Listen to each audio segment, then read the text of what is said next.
Last week I went to the hospital like I do every single month to get my blood tested. I've been going there for 18 years because I have a blood condition that requires this. Often when I walk into that space in the hospital, it's depressing. It's very sad.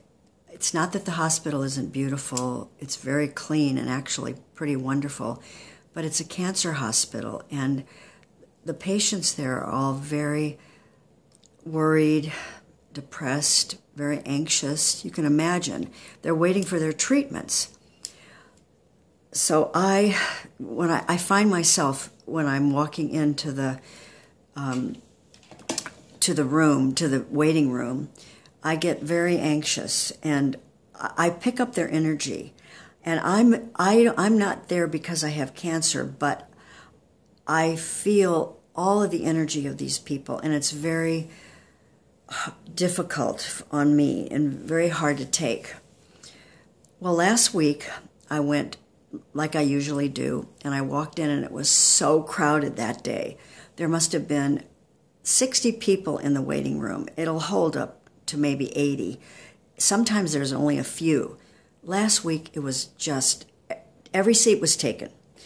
So I scanned the room, and usually I don't want to sit too close to people. It's not that I'm antisocial, but I'm so sensitive to people's energy that I really don't want to engage them in conversation. Well, I looked over, and as I was trying to sit near the entrance to the lab where I would be called in a few minutes, I was hoping, and there was one seat available, and there was right next to that seat was this older woman, very elderly. I would have guessed, if I had to, maybe in her 80s. And she looked so beautiful. The light was just emanating from her. And I decided to sit down next to her. And the second I did, she said to me, "Oh, honey, you can't, I think that seat is taken." And then she pointed to the woman right next to us who was standing talking to one of the nurses or one of the doctors. And I said, "Oh, excuse me." And I was ready to get up, and that woman turned and said, "No, it's okay." And so I remained in the seat.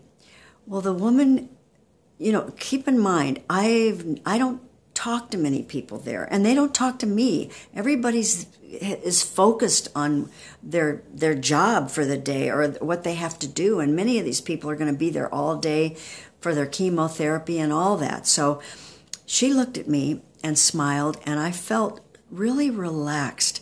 And it seemed as though the light was just emanating from her. So I sort of felt relaxed, and I wasn't nervous anymore or upset. And then she turned to me and she started asking me all these questions. Keep in mind, I've never, ever in 18 years had a conversation where anybody asked me anything. She asked me, why was I there? How did I know I had blood clots? What did they feel like? How old was I when I had them? What did I do about it? Did it run in my family? On and on. But what I noticed about her is that she was looking at me right in the eyes, and she was so sincere about what she cared about me. A perfect stranger, she cared about me. So I told her all the facts, how I first got it, what it felt like, on and on. And then I turned to her and I said, "Well, why are you here?" I was assuming she was there for cancer treatments, because that's what the majority of people are. And she said, "No, I'm here I have hematology issues." And I said, "Oh," and she didn't really say what.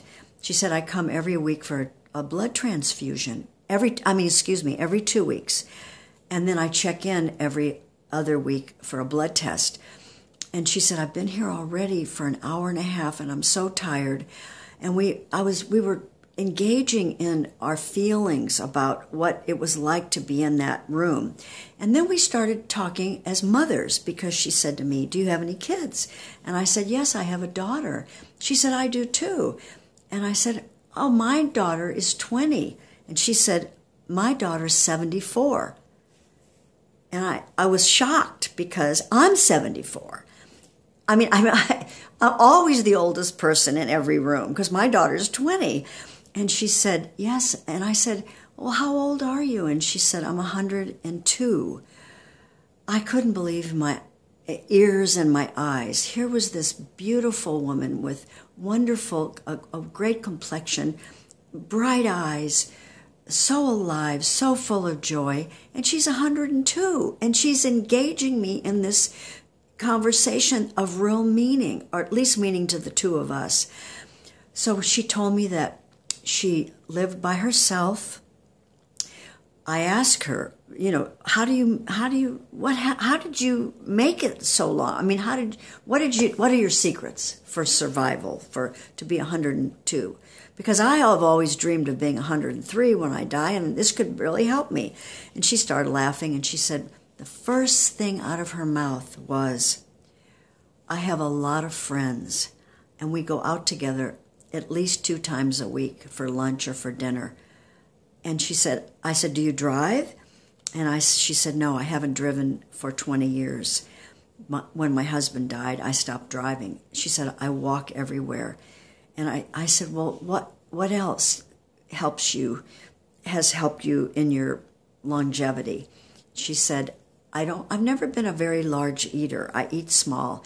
So those were the 3 things that she came up with. But what struck me the most of the 3 reasons that she felt she had lived a long life, the first one and her eyes got bright when she said this, was that she had friends and she had a strong relationship, and also with her, of course, with her daughter. Her daughter comes to visit her every month. She lives out of town, and she's very connected to other people. And when she said that, I felt this connection with her. And I felt so blessed to have that day, because when that experience happened for me, when it was time for me to go in to get my blood test, I realized that the whole room had changed for me. It was lighter and brighter, and I didn't feel the sadness and the heaviness of all the group, and I don't think they did either. When a person has joy in their life, which this woman obviously had and had for all these years. And by the way, she lives alone, and she told me she wears an emergency alert. And I asked her at the time, I said, well, have you ever used it? She said, no, I never have. But she said, I always wear it in the shower, and she showed it to me. She pulled it out. I mean, the exchange we had was so heartfelt. I realized something after, and I haven't stopped thinking of her in this whole. It must have been a week at least or more that I had this experience. What I realized is, when we connect with other people, it's our soul connecting. It isn't our body. It isn't our. We're divorced from all of the difficulties, the pain, our obligations, our duties, our problems in life, and we can come from our heartfelt soul, and we can look each other in the eye and have a one-on-one exchange, which is so fulfilling, so life-affirming. That's what I hope that each of you have today and every day. How, for me, would you do this? Would you just once today connect with somebody on a genuine soul level, look them in the eye, and ask them questions, listen to what they're saying, and in exchange, give a part of yourself to them? I think you'll feel so much happier. And I know I did, and it left me feeling with so much joy and actually for every day until now.